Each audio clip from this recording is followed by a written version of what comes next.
Hello जी, अस्सलाम वालेकुम। I recreated this Nishu Khan inspired dress का मेन काम इसका सीक्वेंस वर्क है, अदरवाइज़ ये सिंपल शलवार कमीज़ बनी हुई है। और इसके लिए मैंने राज सिल्क का ब्लैक सूट पीस लिया है और साथ ऑर्गेन्जा का प्रिंटेड दुपट्टा जो आप वीडियो के लास्ट में फाइनल लुक में देखेंगे।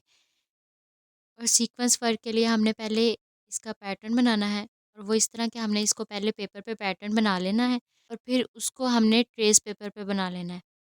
और फिर ट्रेस पेपर में प्रीसिंग करके उसकी हेल्प से हमने अपनी शर्ट पे सारा पैटर्न बना लेना है। पेपर पे पैटर्न बनाने से ट्रेस पेपर पे पैटर्न बनाने तक का ये सारा मेथड पहले मैं इस वीडियो में डिटेल से बता चुकी हूँ, इसलिए मैंने इसकी स्पीड बढ़ा दी है।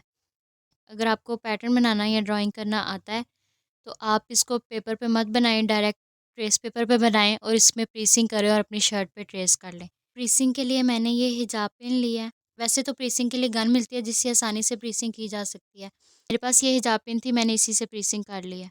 प्रीसिंग करते वक्त आपने ये ध्यान रखना है कि कोई कुशन या फॉर्मिक शीट के ऊपर आपने ट्रेस पेपर को रखना है ताकि प्रीसिंग आसानी से हो जाए। स्लीव पे भी सीक्वेंस वर्क हुआ हुआ है, उसके लिए मैंने ये स्लीव पीस ले लिया है, बाजू का पीस। जब हम इसको तय लगा के कटिंग करेंगे और जहाँ तक हमने अपनी सिलाई लगानी है वहाँ तक हमने मार्किंग कर लेनी है ताकि हमें दरमियान में पैटर्न बनाना आसान हो जाए। मेरी मार्किंग का निशान 12.5 है और इसका जो हाफ होगा वो 6 से 2 पॉइंट ज़्यादा होगा। तो मैं 6 से 2 पॉइंट ज़्यादा पे निशान लगा दूँगी। 6 से 2 पॉइंट ज़्यादा हमारी लेफ़्ट साइड और 6 से 2 पॉइंट ज़्यादा हमारी राइट साइड और दरमियान में सेंटर पॉइंट हमें मिल जाएगा। उसके ऊपर हमने अपना पैटर्न बनाना है ताकि जब हम स्लीव को पहने तो हमारा जो पैटर्न सीक्वेंस वर्क होगा वो हमारा बिल्कुल दरमियान में आएगा। और इसी तरह ये देखिए, मैं अब अपना जो ट्रेस पेपर है मैंने उसको रखा है नीचे से थोड़ा सा मार्जिन छोड़ के, क्योंकि इस मार्जिन को हम छोड़ेंगे, इससे ये हमें फ़ोल्ड करना है अंदर। अब हमने ऊपर पैटर्न वर्क के लिए ये ट्रेस पेपर को लगा दिया है। ट्रेस पेपर पे आप इस तरह पिन्ने लगा लीजिएगा ताकि इसको ट्रेस करते हुए ये हिले नहीं। और इसके बाद आपने इससे ट्रेसिंग कर लेनी है। और ये देखिए जी, हमारी शर्ट पे ये पैटर्न तैयार हो गया है।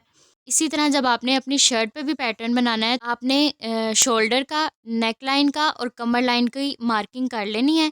उसके बाद आपने अपना ऊपर उसके सीक्वेंस वर्क के लिए पैटर्न बनाना है ताकि सिलने में उसको बाद में आसानी हो, आपका पैटर्न वर्क आपकी सिलाई के अंदर अंदर ही हो। ये 4 कलर में सीक्वेंस इसके ऊपर लगे हुए हैं, ग्रीन, ब्लू, पिंक और सिल्वर कलर में। और बटरफ्लाई की आउटलाइन के लिए हमें ये कॉपर कलर में दबकी चाहिए। और ये जी मैं एक पैटर्न बना चुकी हूँ और अगला मैं आपको आपके सामने बनाकर दिखाती हूँ किस तरीके से बनाते हैं। वैसे तो इसको धागे से लगाया जाता है, लेकिन ये मैं बिगनर्स के लिए इजी मेथड बता रही हूँ। धागे से लगाना इसको थोड़ा डिफ़िकल्ट होता है। तो आप इस पैटर्न पे जिस तरह बटरफ्लाई बनी हुई है उसके ऊपर गम लगा लेंगे और उसके ऊपर आप ये अपनी दबकी लगा देंगे।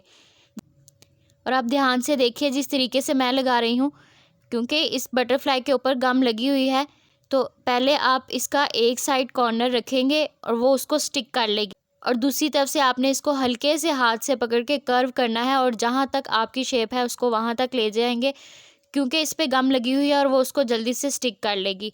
जो भी जिस तरह का भी आपका पैटर्न है या निशान है उसके ऊपर आप इस तरह से अपनी ये दबकी लगा सकते हैं इजी वे में। और ये जी हमारी आउटलाइन पूरी तैयार हो गई है और ये मैंने सारी गम से ही लगाई है। गले पे भी जो पैटर्न बनाया है उसके ऊपर भी मैंने गम से लगाई है और बाजू पर भी मैंने सारी गम से लगाई है।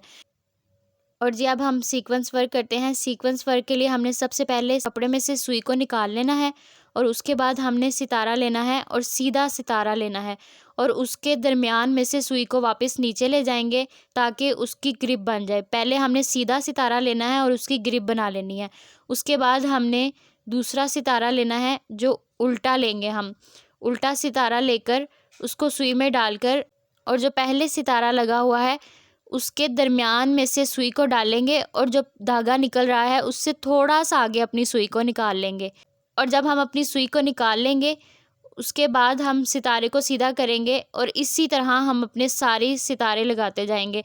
सिर्फ जब हम पहली बार में सितारा डालेंगे तो सीधा सितारा डालेंगे, उसके बाद सारे उल्टे ही डालते जाएंगे और इसी मेथड से लगाते जाएंगे।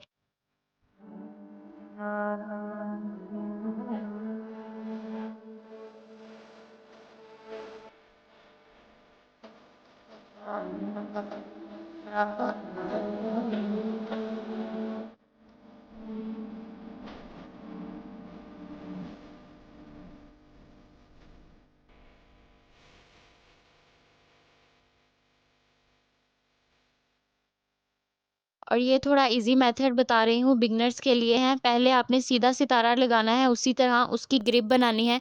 पहले सुई को निकालेंगे, सितारा रखेंगे और दरमियान वाले सुराख से वापस सुई को निकाल लेंगे, सितारे की ग्रिप बन जाएगी। फिर उसके बाद उसके अंदर उल्टा सितारा डालेंगे और डालकर पहले वाले सितारे के दरमियान में से निकाल लेंगे।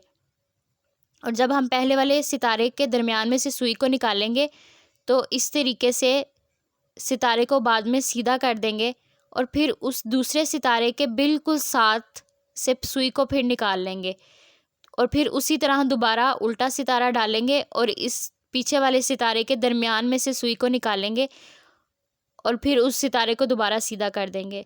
इसी तरह फिर तीसरे सितारे के साथ से ही हम सुई को निकालेंगे और उल्टा सितारा डालेंगे और पीछे वाले सितारे के दरमियान में से सुई को नीचे निकाल लेंगे।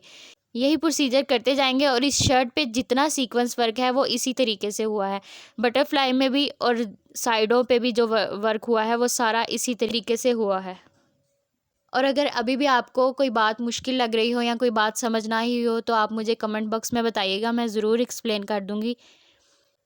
और अगर आपको मेरी वीडियो अच्छी लगी है तो subscribe my channel, like, comment, share. चलें जी, अब इसकी फ़ाइनल लुक देखते हैं।